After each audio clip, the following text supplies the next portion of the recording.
Queridos, vamos abrir as Escrituras ou acessar o nosso celular, a Bíblia online. Agora é assim, né? E interessante que tem pessoas que não gostam da Bíblia no celular. Eu não sei qual o motivo. Pastor, é porque a Bíblia... Não, o que é que tem a Bíblia? Essa Bíblia que você tem aí só existe há 500 anos, algo nesse sentido. Não mais do que isso. 500 e um pouquinho, talvez. Né? Quando, com a invenção da imprensa, por Gutenberg, surgiu esses livros brochura. Mas antigamente andava-se com os rolos, os pergaminhos, debaixo do braço. Imaginam só os crentes do primeiro século vendo os crentes do século XVI em diante com as Bíblias deste modo aí. Eles vão falar, mas que Bíblia é essa? Isso não é Bíblia. Né? E hoje em dia, essa Bíblia aí, que um dia não foi Bíblia para alguns e hoje para nós é Bíblia, está deixando de... tem pessoas que estão... e o celular não é Bíblia. Não, para de bobagem, é só o texto que vai na forma impressa, vai escrever no chão, não importa, né? Vamos lá, Mateus capítulo 5, versículo 1, do 1 até o versículo 8. Diz assim: Vendo Jesus as multidões, subiu ao monte, e como se assentasse, aproximaram-se os seus discípulos, e ele passou a ensiná-los, dizendo: Bem-aventurados os humildes de espírito, porque deles é o reino dos céus. Bem-aventurados os que choram, porque serão consolados. Bem-aventurados os mansos, porque herdarão a terra. Bem-aventurados os que têm fome e sede de justiça, porque serão fartos. Bem-aventurados os misericordiosos, porque alcançarão misericórdia. Bem-aventurados os limpos de coração, porque verão a Deus. Está bom na leitura. Queridos, o Ministério de Volta à Palavra tem 21 anos, salvo engano. Fazemos agora, no mês de dezembro, 22 anos de idade. Não é muita coisa, mas também não são 3 anos, né? É uma quantidade de tempo bem expressiva. E foram 22 anos de muita luta, de muito trabalho, no que diz respeito à nossa busca na compreensão da verdade de Deus. Hoje, nós continuamos na mesma luta, na mesma batalha, e talvez ainda mais intensamente, em busca de uma melhor compreensão da verdade de Deus, embora nós entendamos e reconheçamos que nós, enquanto seres criados, nem mesmo na eternidade teremos noção da verdade na sua forma absoluta. Uma vez que a verdade é o próprio Deus, sendo Deus infinito, a verdade é semelhantemente infinita. E nenhum ser criado, mesmo glorificado, mesmo na eternidade, poderá abarcar e alcançar o infinito, uma vez que, se nós um dia chegarmos a tamanha façanha, o infinito terá se esgotado infinito, e nós, por nossa vez, seremos maior do que o próprio infinito. O que é isso é ilógico. O próprio Jesus disse que a vida eterna consiste em conhecer a Deus e a seu Filho Jesus Cristo. Uma vez, então, que Jesus diz isso em João capítulo 17, entendemos que conhecer a Deus é uma questão da vida eterna. Ou seja, viveremos eternamente na busca de conhecer, sem nunca conhecer a Deus plenamente. E nós então descansamos naquilo que Paulo diz em Romanos capítulo 1, quando ele se refere ao conhecimento de Deus, ele diz: aquilo que de Deus se pode conhecer. Deus é o Deus incognoscível, que não pode ser conhecido de modo absoluto, né? E nós, então, no conhecimento de Deus, nos esbarramos nas nossas próprias limitações. Por isso que, sendo nós limitados, e a nossa limitação na nossa trajetória, na nossa experiência essas limitações elas vão sendo vencidas, muitas delas vão sendo vencidas. Não se pode pensar que um cristão de 1 ano de convertido, lendo a Bíblia, poderá compreendê-la melhor do que um cristão de 10 anos de convertido. Lógico que existe. Mas o problema não está exatamente aqui onde estamos colocando. Talvez um cristão de 10 anos de convertido tenha tido 10 anos de negligência. Ou 10 anos de resistência. Porque podendo ele ouvir alguém, um outro deixou de ouvir em razão dos seus próprios dogmas. Talvez um cristão com 1 ano de convertido tenha, de repente, se conhecido ao Senhor num grupo em que as pessoas valorizavam de fato os estudos bíblicos, e tal pessoa pode ter crescido. Entretanto, em termos de proporção e de cronologia, vamos pensar que um cristão de 1 ano, tecnicamente ou teoricamente, não pode conhecer melhor do que um cristão de 10 anos. Vocês entenderam o que eu coloquei, né?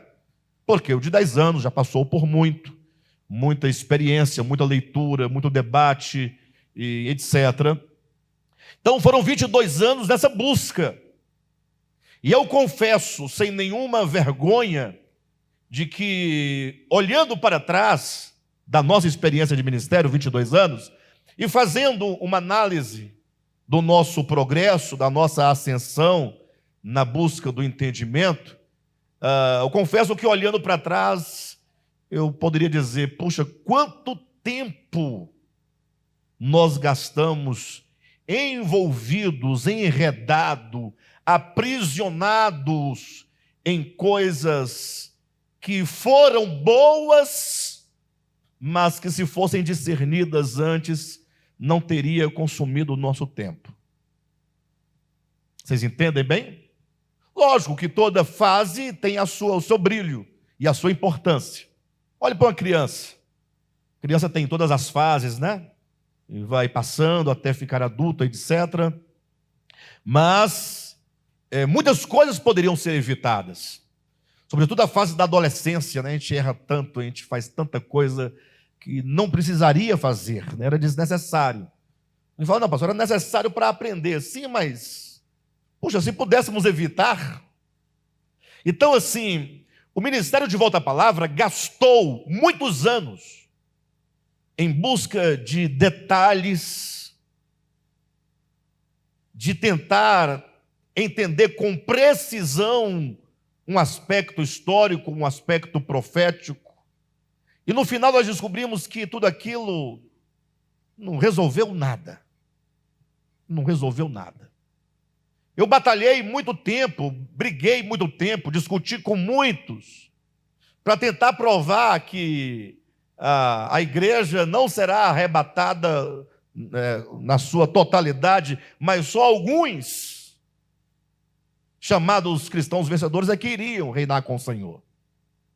E o pior, o tempo todo que eu estava debatendo essa questão, tentando convencer o povo que era assim, eu não fazia parte do grupo que ia reinar. Por quê? Porque os motivos pelos quais eu lutava por aquilo era apenas para dizer, olha, é assim. E a Escritura não serve para esse fim de você saber o que é mais correto, do modo mais correto. A Bíblia é um livro de testemunho, é um livro de revelação. E todo o objetivo dela é, quando nós vamos às Escrituras, precisamos conhecer um pouco mais acerca de Deus. E conhecendo um pouco mais acerca de Deus, passamos também a conhecer um pouco mais de nós mesmos. A Bíblia, ela revela a Deus e ela revela também o homem. Assim como Deus é revelado nas suas dimensões espirituais, de santidade, de justiça, o homem é mostrado na sua condição de pecado, do problema do seu ego, do problema da sua maldade, da sua perversidade. É como se fosse a revelação do positivo e do negativo. Ou seja, assim como Deus vai ganhando dimensão de santidade, de perfeição, de graça, na medida que ele vai sendo revelado, o homem vai se distanciando na percepção acerca de si mesmo, porque ele vai se conhecendo. Vocês conseguem me entender, pessoal? Hoje eu não consigo mais tratar dessas questões. Vocês acreditam que recentemente uma pessoa me mandou uma pergunta? A pessoa está me ouvindo agora, certamente. Imagino que sim. Se não, vai ouvir quando a mensagem for editada. Mas serve para nós refletir a questão. A pessoa me mandou uma mensagem e falou: pastor, diga-me uma coisa aqui.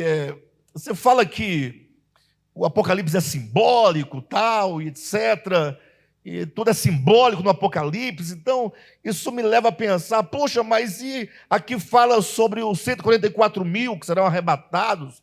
Eles não vão ser arrebatados mais não? Que é simbólico, tal. Falei, calma, a primeira coisa, entenda, o fato de ser simbólico não nega os acontecimentos que terão lugar na história, profeticamente falando. É só o modo de apresentar o evento é que é simbólico. O modo é simbólico. Mas o acontecimento vai acontecer. Só não, mas é porque lá diz 144 mil. Eu falei, isso é só um número simbólico. O número é simbólico. Mas você teria como me dizer assim, mais ou menos quantos vão ser arrebatados?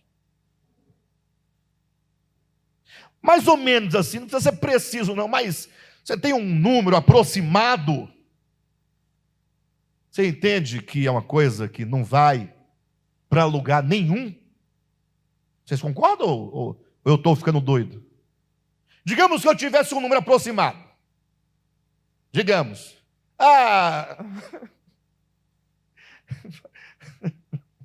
Fala um número aí, alguém me ajuda aí, vocês que são... 1 milhão, pronto, mais fácil. Digamos, 1 milhão, eu achei aqui um texto que, se interpretado conforme as profecias das 70 semanas, porque um dia é como 1000 anos, 1000 anos é como um dia, tem a semana de anos, semana profética e tal, 1 milhão. Aí eu falei, e agora? E agora o quê? Não, você está sabendo agora, que é mais ou menos isso. E agora? Como é que vai? O que vai acontecer a partir de agora? Não, porque eu queria saber. Mas os crentes são assim, deste modo. Eles querem saber. Eles não querem falar, poxa vida, eu preciso conhecer mais ao Senhor. Preciso me conhecer melhor. À luz da revelação de Deus. Eu preciso compreender como que as coisas acontecem dentro de mim, por que eu ajo deste modo. Compreender melhor, para que o meu espírito, a minha alma, o meu interior seja aperfeiçoado, porque se é 1 milhão ou 1 bilhão, eu quero estar no meio deles, poxa. Não quero saber quantos, eu quero saber como eu faço para eu estar no meio dessas pessoas, o que eu preciso fazer. Ou é possível fazer alguma coisa, ou não é. E se não é, quem vai fazer? E nós não fazemos nada então, ficamos aqui esperando acontecer o quê? Procurar entender a sua própria existência, o plano de Deus na sua vida, como essas coisas espirituais ocorrem, seja positiva ou negativamente, dentro de nós. Essa é a grande questão. Eu dizia aqui que o Antigo Testamento, que é a cosmovisão veterotestamentária, tem algumas características, e que quando se instaura o Novo Testamento, instaura-se uma nova cosmovisão com outras características. Poderia citar aqui umas dezenas dessas características, dessas diferenças, dessas distinções, mas eu quero citar apenas duas, para os irmãos entenderem um pouco mais. A cosmovisão construída a partir das percepções daqueles que viveram na antiga aliança da lei de Moisés, a critério. Como chamava mesmo o ministério de Moisés? O ministério da condenação e da morte. Se Moisés fosse fazer uma igreja, nos termos atuais, seria igreja evangélica, não, ministério mosaico da condenação e da morte. Era, Gente, quem diz isso é a própria Escritura. E por este motivo não podia ser diferente. A cosmovisão do Antigo Testamento tem por uma das características a violência. Ninguém consegue ler Gênesis a Malaquias sem sair salpicado de sangue. Ninguém. Você pode até tentar justificar, explicar, mas quanto mais você explicar, mais salpicado de sangue você fica. Poxa, basta você pensar num episódio tão simples, né? E Elias era um profeta magro, alto, corcunda, careca. Eliseu, né? Eliseu, magro, alto, corcundo, óculos, assim, ó. Careca. Era Eliseu. Eliseu indo para algum lugar, a Bíblia não fala para onde é que ele ia exatamente. Ele ia para Samaria, olha, tá vendo? Ele ia para Samaria. Indo ele para Samaria, e ele vinha de onde? Ele estava em Jericó? Eliseu estava saindo de Jericó, indo para Samaria. E não sei se vocês já viram, passaram por lá, mas tem uma rampa, tem uma subida, uma ladeira. Chegando em Samaria, tem assim, mais ou menos uns 500 metros, né? Um aclive, olha a palavra, pastor Josué. Tinha um aclive. Do lado tinha um bosque muito grande. Vocês já foram lá? Mas é o que eu imagino da leitura. E por ali tinha umas ursas ali, uns ursos também. Uma família de urso ali. Hã? Tinha quantos ursos mesmo naquela região? Eu sei que Eliseu está subindo, coitado, cansado. E aí diz a Escritura que tinha um grupo de uns 60 meninos. Ela não diz a quantidade, não, mas... né? Agora, eu fico imaginando um grupo de 50 meninos. Era colônia de férias. Já parou para pensar nisso, Josué? 50 meninos, tudo junto no meio da rua. Nem na nossa rua, hoje em dia, tem 50 meninos jogando bola, biloca. Tem uns 14.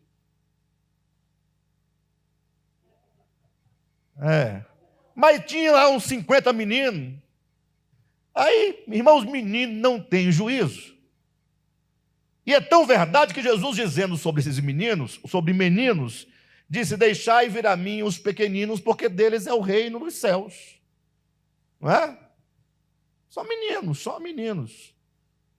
E em outro lugar ele diz que se você não se tornar como aqueles meninos, você não entra no reino dos céus. Aí agora esses meninos, lá, fazendo não sei o quê, vê lá o Eliseu subindo, né? Aquele calor escaldante, aquele sol escaldante. E o primeiro olhou assim e falou: o careca. E menino acha graça de tanta coisa que não tem graça. Gente, eu, Silvia, Frank e Fernando, nós 4 meninos, nós fomos criados igual batata na areia. Não tinha nem pai, nem mãe, nem tio, nem ninguém. A gente ria das pessoas. Ou a gente fica lembrando da situação, a gente ria por quê mesmo? Porque não tinha graça. Mas para menino tem. Se vê um careca subindo, é engraçado. Ó, o careca. Aí o outro falou assim: sobe, careca, sobe. Aí os meninos entrou na onda: sobe, careca, sobe, careca. O que o Eliseu deveria ter feito? Ó, Senhor, essas crianças tão abençoadas, tão maravilhosas. Preserve, Pai, essas crianças para que elas cresçam, que conheçam a Ti, conheçam Tua palavra e se tornem profetas, que elas entrem para a escola dos profetas para nos ajudar a propagar a Tua vontade. Era o ideal ou não era? Fala a verdade. Aí Eliseu olhou, ele se ofendeu. Eliseu se ofendeu, porque os meninos chamaram-no de careca. E desconfiaram que ele não daria conta de subir. Sobe, careca, sobe. Aí ele pegou, essas crianças malditas precisam conhecer o Deus que, embora amor, é fogo consumidor. Mais ou menos isso. E elas agora vão saber quem é Deus. Não se zomba de profeta. E invocando o Deus dos céus, o Deus de Moisés, o Deus da condenação e da morte, o Deus que se ofende, o Deus incapaz de perdoar, esse Deus teria, olha o verbo conjugado da maneira correta, suscitado, incitado, colocado no coração de duas ursas. Vão lá e mata quantos meninos vocês puderem, de preferência todos. As ursas saíram endemoniadas de dentro daquela floresta, daquele bosque, e matou quantos meninos? 42 meninos. Os demais conseguiram escapar, despedaçados. Você não se salpicou de sangue com essa história?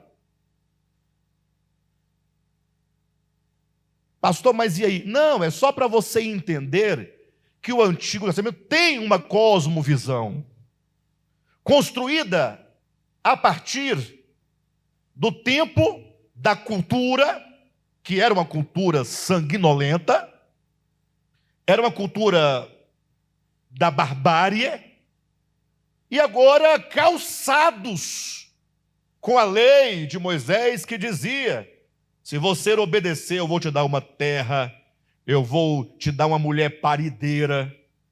Verdade, está lá. Mulher vai parir 10, 15, 20, 30 meninos. Eram as bênçãos. Você vai plantar, a terra vai dar o trigo, o céu vai chover, a chuva serôdia, a chuva temporã, ou seja, tudo de bom aqui vocês vão ter. Agora, se vocês não obedecerem, calçados com isso, se vocês não obedecerem, vai vir furúnculo, sarna, né? Sarda ainda tem, independentemente da aliança, não é isso? Sarna. Você já imaginou? Deus poderoso, grande, infinito, coisa magnífica, por Ele, para Ele, nele, o Logos e pá. E eu vou colocar coceira em você, camarada. Se você não me obedecer, eu vou te colocar coceira no sovaco. Para não falar outras coisas, porque não pega bem. Coceira, começar a coçar. O irmão começou a se coçar ali, ó. Só de ouvir, né? Já começou a dar coceira.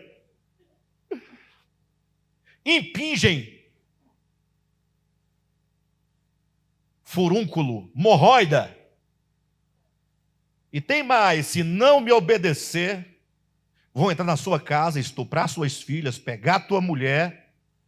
Está escrito lá, é só ler. Esses eram os sapatos com os quais eles se calçavam, se fundamentavam a antiga aliança. Isso é um exemplo. Ou seja, a primeira característica da cosmovisão do Antigo Testamento é que fala-se de muita violência. A percepção não é Deus. Deus nunca foi isso. Deus é o mesmo ontem, hoje e eternamente. Eu, o Senhor teu Deus, não mudo. Malaquias 4:6. Então não pode se pensar num Deus que outrora matava e agora ele fala para você não resistir ao perverso. Não, para. Essas mudanças de percepções são as mudanças da cosmovisão dos homens no eixo do tempo, e isso orientado a partir daquilo que se podia de Deus compreender. Comecei dizendo que nós, na busca da compreensão da verdade, cometemos erros. E isso não aconteceu somente comigo, nem com vocês, mas com todos os homens e, sobretudo, com a humanidade. Quem está me entendendo? Uma segunda característica da antiga aliança, do Antigo Testamento, da cosmovisão, é que toda a atenção, em razão da lei de Moisés, está no fazer. Faça isso, faça aquilo outro, faça. Não faça, não faça, não faça, não faça. Aí eu faço ou não faço? O que eu devo fazer? Como eu devo fazer? É outra característica. Agora, quando você transita para o Novo Testamento, tudo muda. Por que muda?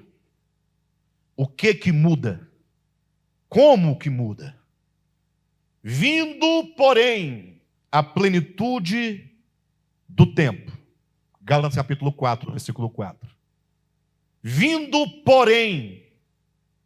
Esse porém é o elemento de transição. Na gramática fala de coesão, aqui nós falamos de transição. Antes desse porém, vindo porém, antes desse porém, diz que vivíamos nós sujeitos aos rudimentos do mundo, estávamos sob a lei, estávamos como escravos, embora filhos, vivíamos como escravos, sendo conduzidos pela mão de um aio, de uma ama, de um pedagogo. Nós nada podíamos fazer porque éramos menores. Vindo porém, porém, pega esse porém aí, irmãos, em nome de Jesus. Vindo porém a plenitude do tempo, alguma coisa aconteceu. Enviou Deus o seu Filho. Vai lá, Cristo de Deus, entra na humanidade, se reveste da humanidade. Sim, Pai, e o que eu faço? Você então vai resgatar. Resgatar. Pensa na palavra resgatar. Ela é uma palavra positiva, mas traz no substrato a ideia negativa. Porque ser resgatado é positivo, mas pressupõe o quê? Cativeiro. Para resgatar os que estavam sob a lei. Agora toma esses resgatados e os estabelece na posição de filho. A roiotesia, a posição, coloca aqueles que estavam presos na lei, tira-os daquele cativeiro, tira-os daquela condenação, tira-os da morte, tira-os daquela cosmovisão, tira-os daquele entendimento e traga-os agora em maioridade, em entendimento, em clareza, e os estabelece no reino de Deus como filhos maduros.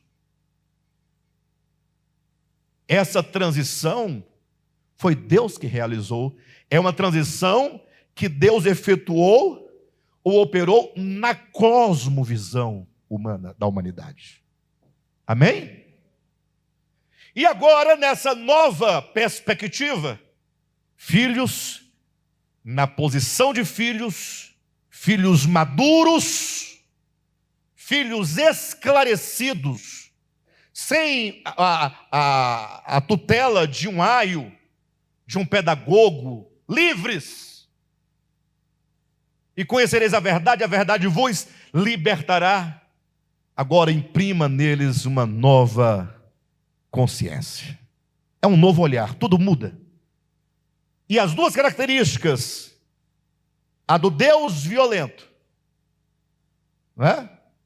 a perspectiva humana da grande violência, que inclusive até hoje é a maior expressão do ego, sim ou não? Maior expressão do ego é a violência. E existem vários tipos de violência. Agora, nessa nova perspectiva, não há violência.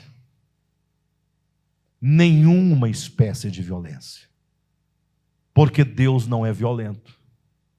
Deus nunca foi violento. Ah, mas e lá? Lá é a percepção do homem daquele tempo que assim interpretou o Deus a eles revelado. Ah, pastor, como é que pode ser isso? Você quer saber mesmo? Com todo respeito aos nossos irmãos em Cristo de outras denominações, com respeito. Mas como é que acontece hoje em dia? Como é que acontece hoje em dia? Hoje em dia é o seguinte: o indivíduo está lá na sua comunidade pentecostal, perfeito? O pastor fala, pessoal, é o seguinte, leia aqui, ó. Trazei todos os dízimos à casa do tesouro e patati patatá. Patati patatá. O patati pede, o patatá traz. Entenderam? Mas não é? Por que tem que trazer 10% do bruto do seu salário? E quando você vem da sua casa, que você já pagou com o dinheiro que já recebeu, já deu o dízimo, tem que dar dízimo da casa também. É igual imposto de renda. É a mesma coisa. Você paga uma vez, paga duas, paga três, a depender da transação que você faz. Bem, se você não trouxer o dízimo, você será amaldiçoado. Com maldição, eu te amaldiçoarei. E se você trouxer, faça prova de mim. Se eu não abrir as janelas do céu e não derramar bênção sem medida. O texto é claro, Malaquias, capítulo 3, 10, 8 em diante. 10, 11, 12, etc. Vocês conhecem mais do que eu. Aí, o Cádimo, rebelde, na orientação da igreja, no sentido dele esclarecido, maduro, conhece as escrituras bem, com respeito, mas falou, pastor, eu vou colaborar com o que for necessário, até com mais de 10%. Mas nessa onda eu não entro de 10%, não dá. Eu posso dar 10, 20, 30, 40, 5, não importa. Eu tenho que estar aqui, é Deus, eu preciso de ter uma convicção própria minha de Deus. Ele me guia, Ele me conduz, Ele me ajuda, enfim, mas nessa onda eu não entro, porque eu não sou do Antigo Testamento, não sou judeu, etc, acabou. Aí o bichinho, tadinho, sai daqui não, de lá. Aí na estrada ele passa num cruzamento, vem um maluco cruzando do outro lado, e os dois carros colidem, o carro dele deu PT, não é? Ele foi para o hospital de base, perdeu um baço, perdeu um rim e uma perna. Aí, qual que é o tema da mensagem do próximo domingo? Cádimo, é o nome da mensagem. Cádimo resiste à palavra de Deus por desobediência ao dízimo e foi castigado por Deus. Ora, isso é verdade? Não é verdade, é mentira. Isso é mentira. Mas esta é a percepção daqueles que hoje estão lendo a Bíblia e por vários motivos, não vou entrar em detalhes, tem aqueles que estão compreendendo Deus assim, hoje. Ora, se hoje você tendo 66 livros da Bíblia, 2000 anos de história da igreja, milhares de livros escritos por mestres da igreja ao longo da sua história, tem gente que está compreendendo Deus de outra maneira, errada, e aquele tempo que não tinha Bíblia, não tinha igreja, não tinha livros, não tinha nada. Como é que se entendia? É difícil entender Deus de maneira errada, irmãos? Olha para mim, estou perguntando para você. É difícil você ter uma má compreensão de Deus? É facinho. Naquele tempo, então, pastor Josué, olha para mim, não tinha nada. Só tinha a lei e o aguilhão da lei. 24 horas ali Moisés aperreando o povo com o aguilhão da lei. Não tinha como pensar diferente. Em vez em quando tinha lá alguém que dava um relâmpago, ele via Deus. Opa, Deus é misericordioso. Você lê os salmos, tem salmo que é tão lindo, diz: as misericórdias de Deus não acabam, elas duram para sempre, de eternidade a eternidade.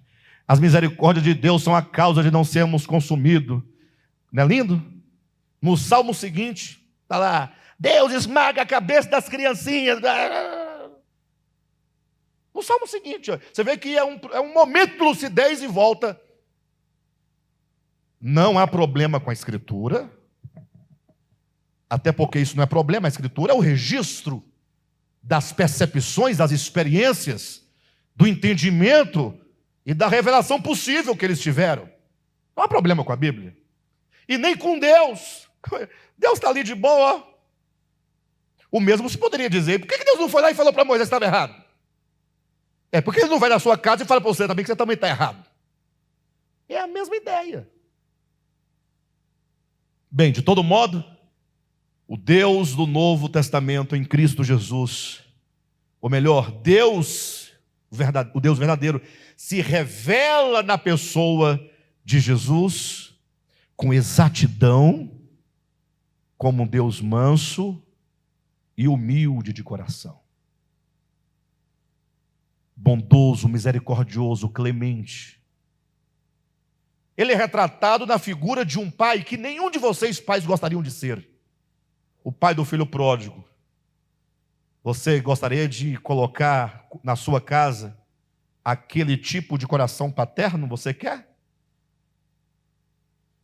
Vocês entenderam? Seu filho pintar e bordar, te cagar todinho. E você depois ainda abraçar, ir ao encontro. E não ter uma palavra que diga, filha, mas você errou.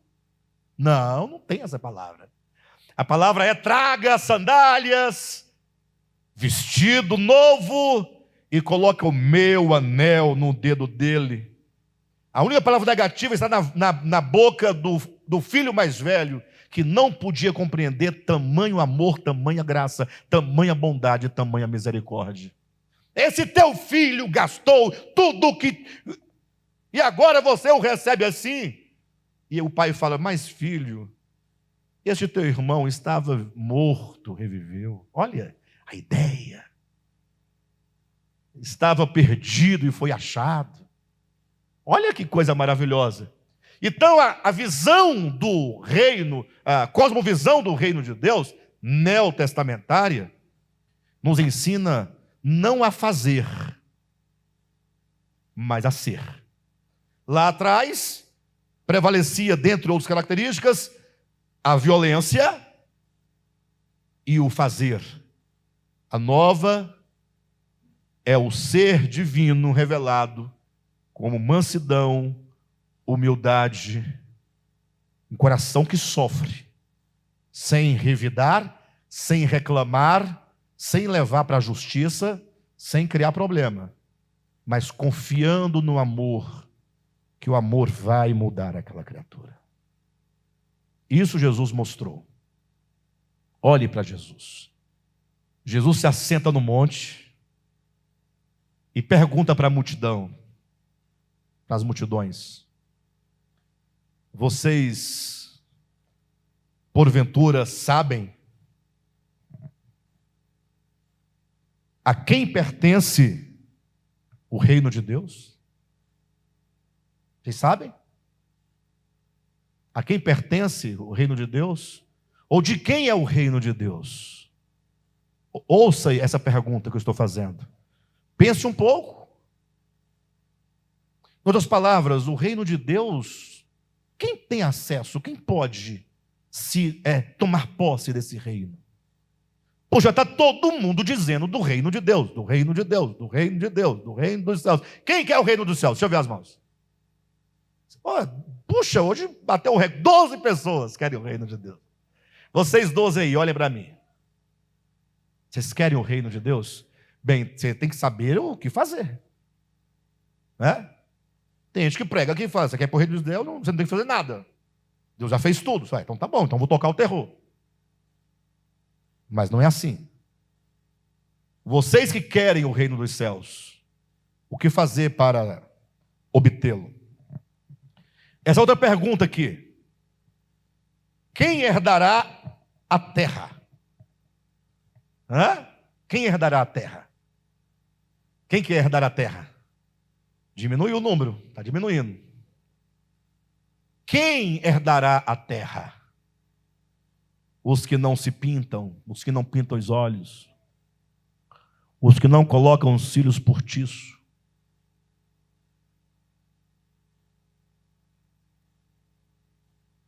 tem gente que está olhando para os cílios do outro. O indivíduo foi lá, comprou R$ 12 na farmácia. R$ 12. Você encontrou mais barato? R$ 12. Você compra do tamanho que você quiser. Aí você tem uma colinha, você gruda aqui assim, ó. Você compra e paga. Aí o outro diz, você não vai entrar no reino, porque você comprou uns pelinhos e colocou aqui para ficar um pouquinho mais, tipo de boneca. Para o marido olhar e falar assim, minha boneca, né? Não, o marido tem que olhar e falar assim, sai daqui, sua... É pecado, virou pecado agora. Não, mas ela é jovem, não tem marido, quer para se mostrar para os outros. Mas é lógico que tem que aparecer bonito para os outros. É lógico. A moça quer se casar, quer ser amada, quer ser querida, tem que estar bem. Vai acordar de manhã, não escova o dente, não penteia o cabelo, sai com a roupa do Bolsonaro na rua e quer que alguém te olhe. Para de bobagem. Penteia seu cabelo, rapa seu sovaco.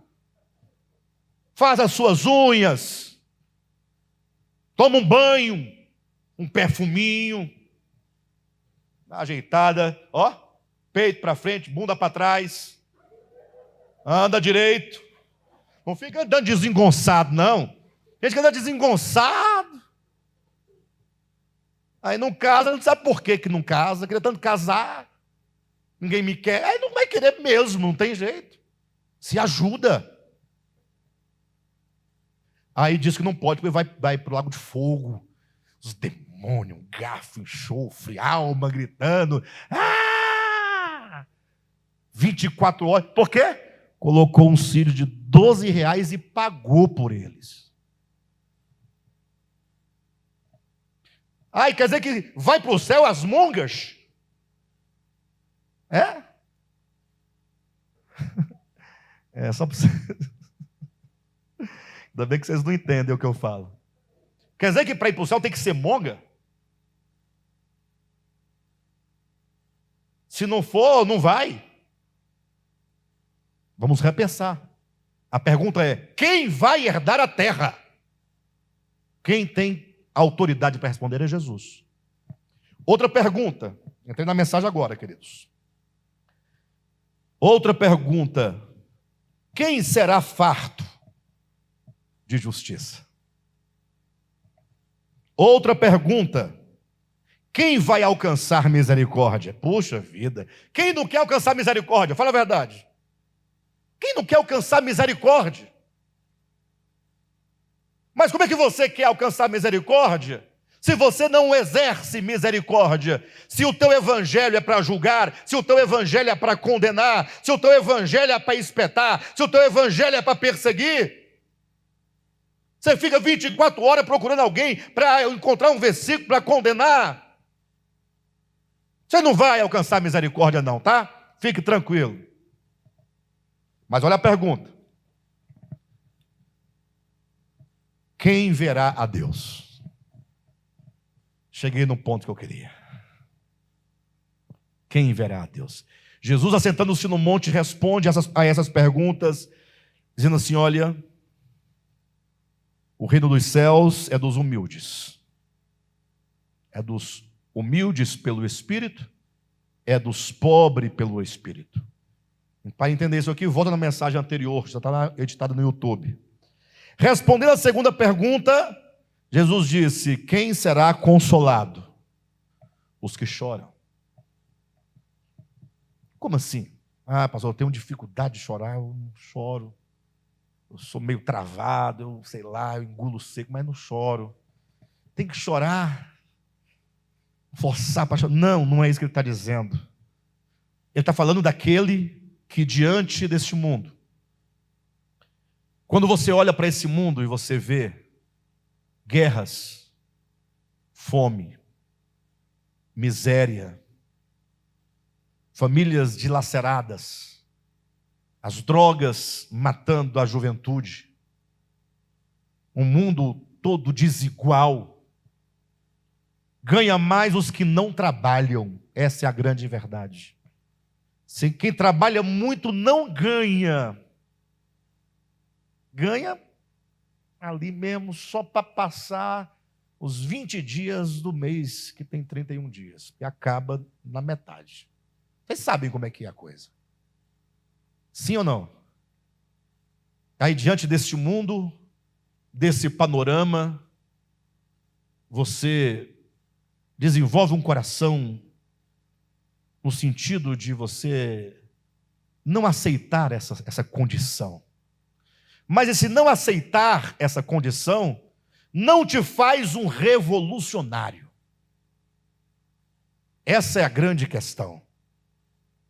Porque você está querendo revolucionar o mundo.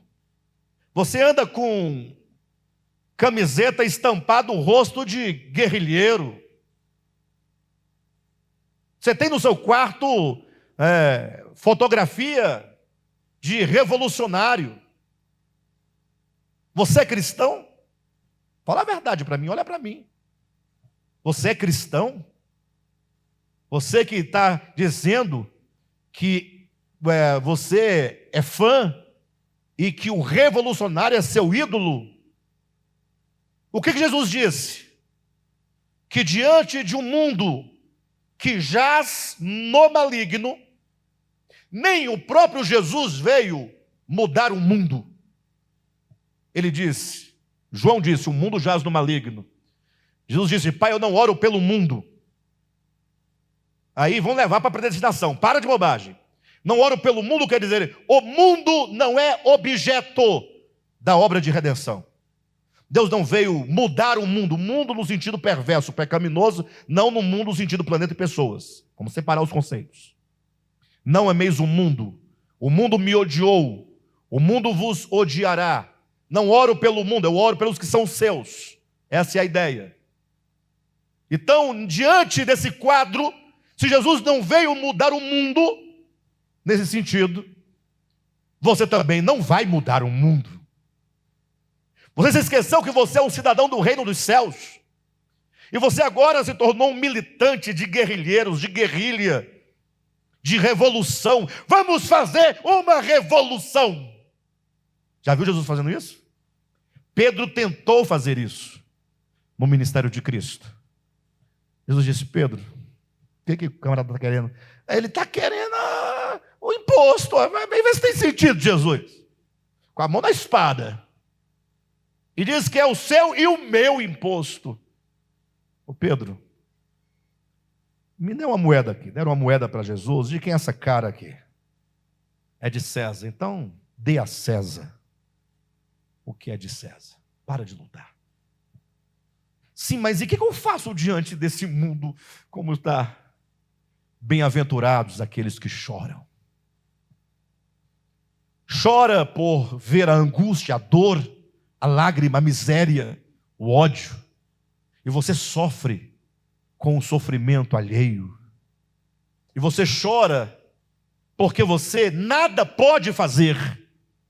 Do ponto de vista material, prático, imediato, você nada pode fazer. O cristão, nesse sentido, está com as mãos e os pés atados pelo Evangelho.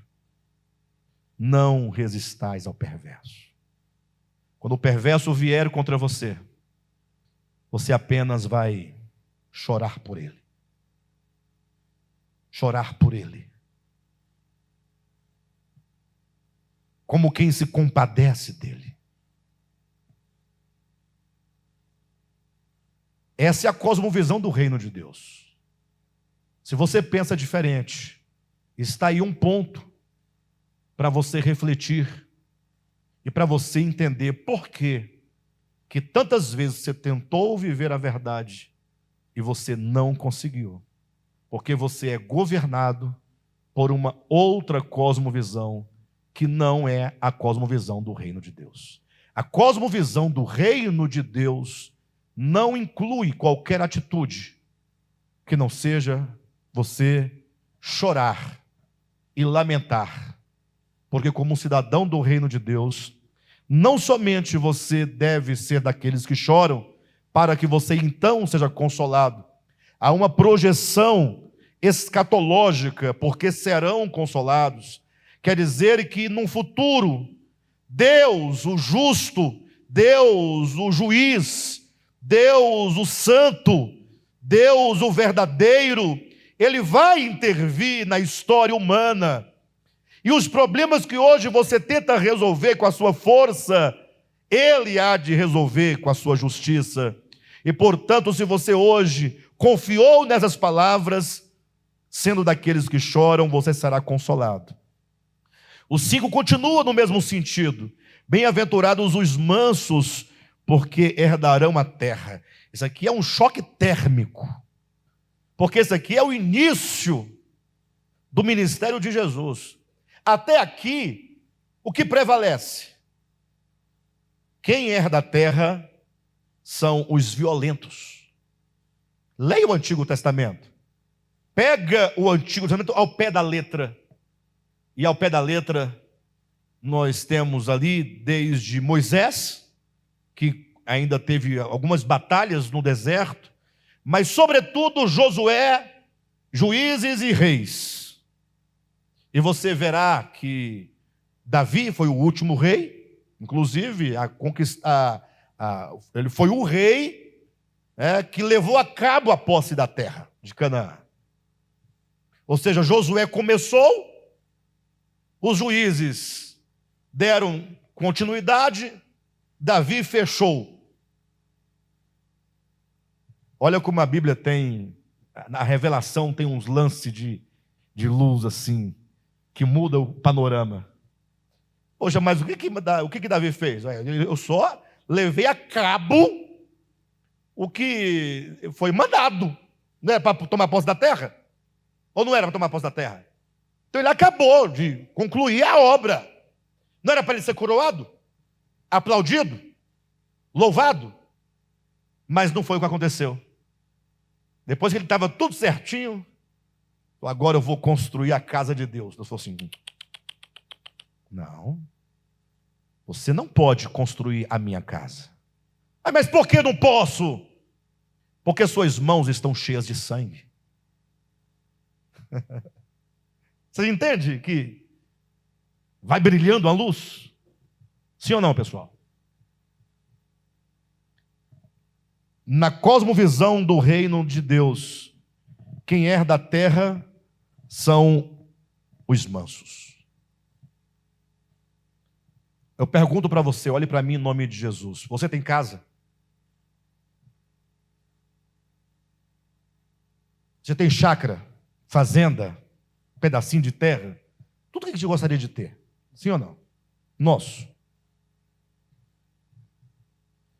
A nossa lei nos garante que nós temos que ter pelo menos uma casa própria. A lei, ela diz que é direito. Mas você tem? E se tem, não foi porque te deram, você comprou.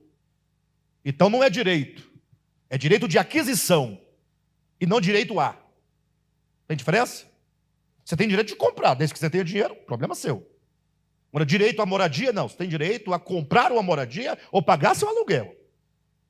Enfim, não é essa a questão. Mas aí, eu pergunto, de que maneira você pode herdar a terra? Alguém aqui, olhando para o mundo atual em que nós vivemos, consegue ver uma outra maneira de ganhar a terra, essa terra aqui, a não ser por meio de uma revolução, de uma batalha? Estou perguntando. Vocês conseguem ver algum meio de você fazer valer o teu direito, a não ser pela violência? Vamos fechar o STF. Ó.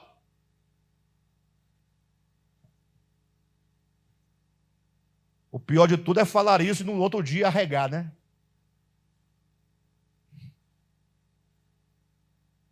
Não fala.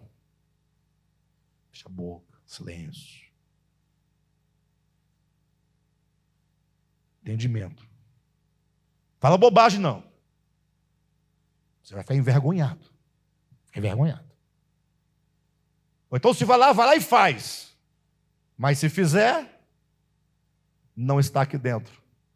o Evangelho diz: bem-aventurados os mansos, porque herdarão a terra. E Jesus disse: e aprendei de mim, porque eu sou manso e humilde de coração. Olha para Jesus. Eu sei que essa mensagem não tem nada a ver conosco, com nós brasileiros, nós, pessoas do século 21, nós somos de outro mundo. Esse mundo aqui é um mundo inadequado para o cristianismo. Vocês concordam? Inadequado. Ou seja, pregar isso aqui é dizer para o povo ir embora. O povo quer igreja que tem dinheiro, poder, negócio de mansidão, pobre de espírito, chorar. Essa igreja é fraca. Vai por aí que você vai ver. Bem-aventurados os que têm fome e sede de justiça, porque serão fartos. O que você entende? Bem-aventurados os que têm fome e sede de justiça. Agora é onde nós temos que linkar os pontos.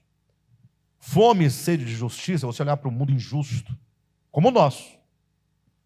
Puxa, não dá para viver nesse mundo assim. Está difícil.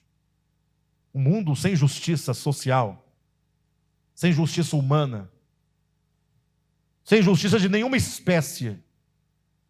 Nem nas igrejas tem justiça. Ou melhor, muito menos nas igrejas. E agora fazer o quê? Fazer justiça com as próprias mãos? Você vê que todo esse contexto até então está falando de como nós vivemos em relação ao mundo e como devemos nós agir em relação ao mundo. Aqui não diz que vai receber justiça aquele que luta pela justiça, do ponto de vista do sindicato.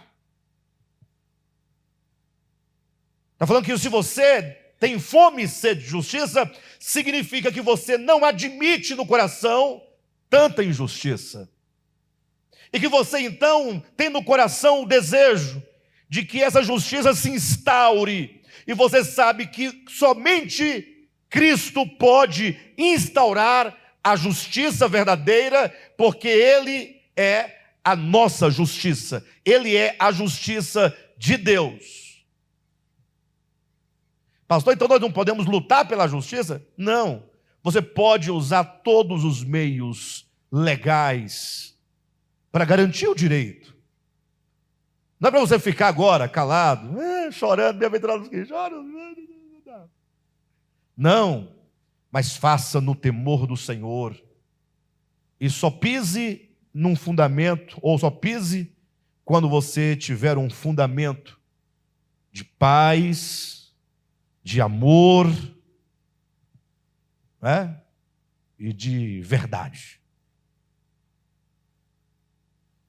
No momento em que a sua coluna vertebral, daqui para cima, nas costas, começar a arrepiar e sentir um calorão no rosto, pastor, e agora? Não haja.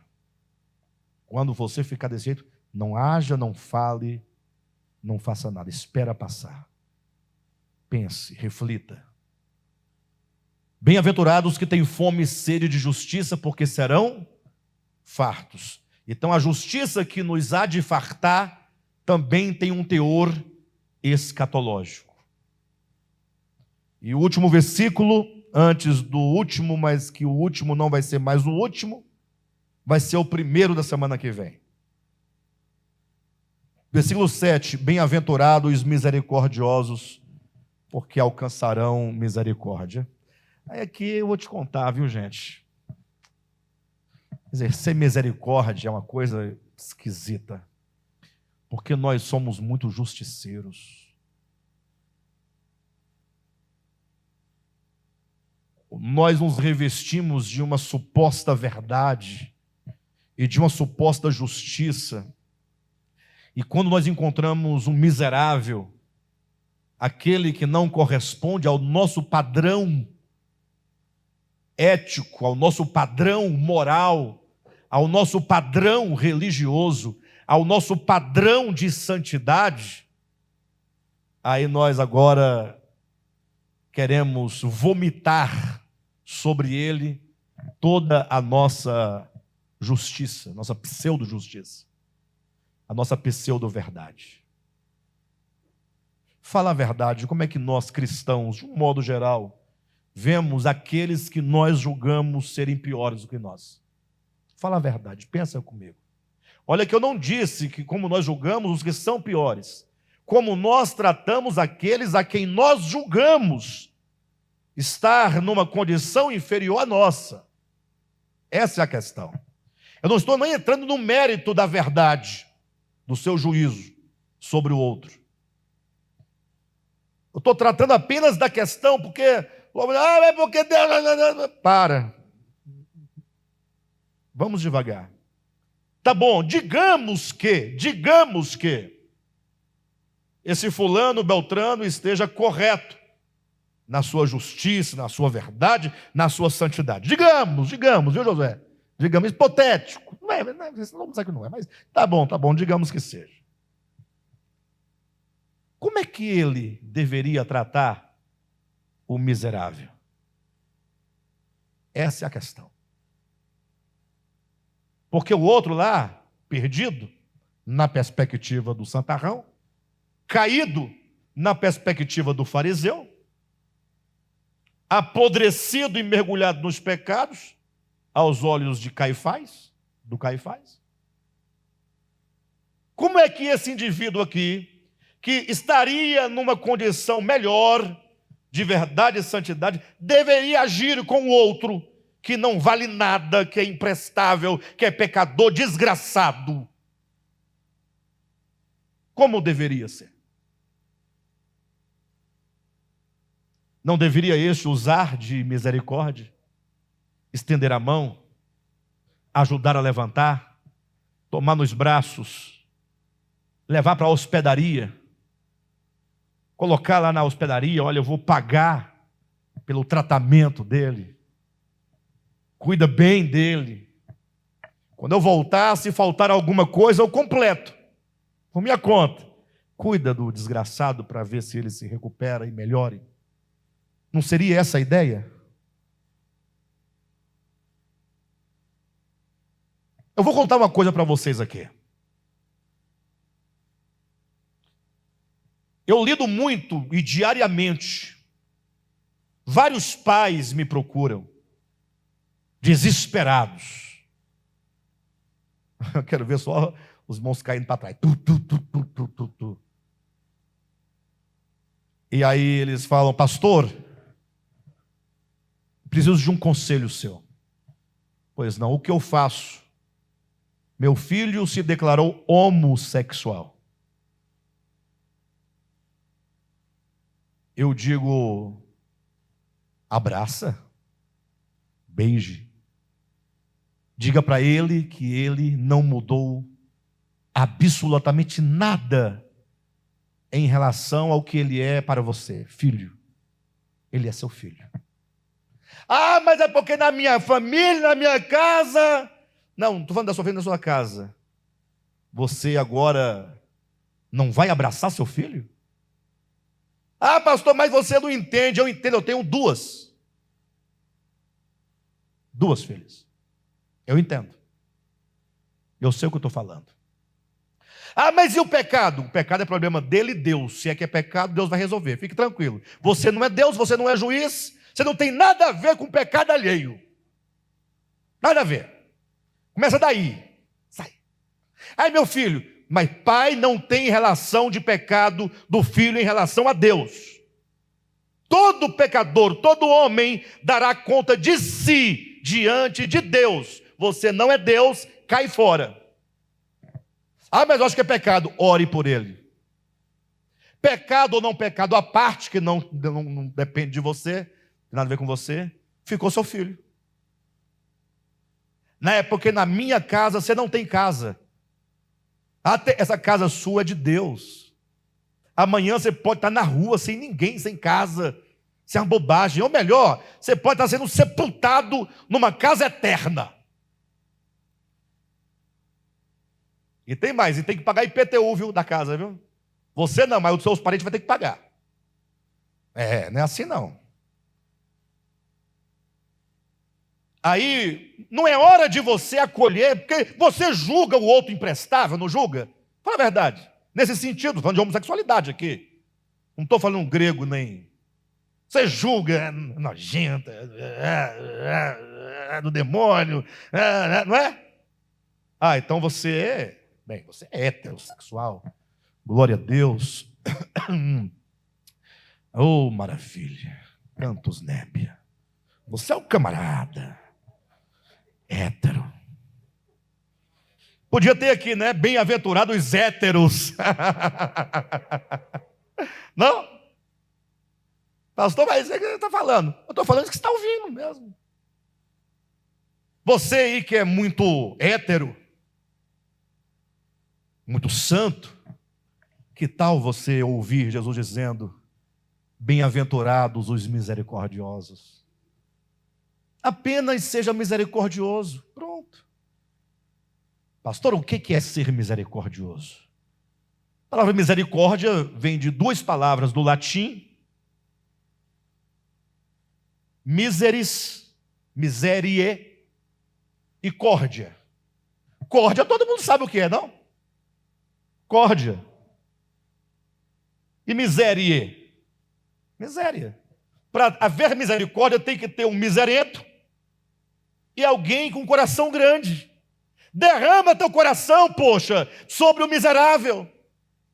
Coração é símbolo de graça, de misericórdia, de amor, é de tudo que é coisa boa.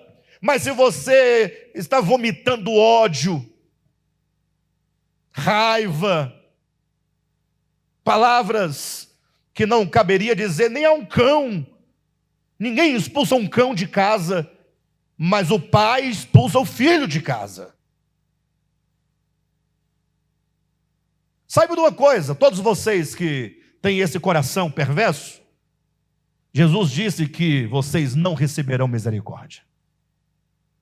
Pastor, então você está abrindo o caminho, a porta para os gays, tudo? Como assim? É para fechar? Não, é porque vai todo mundo começar a virar gay.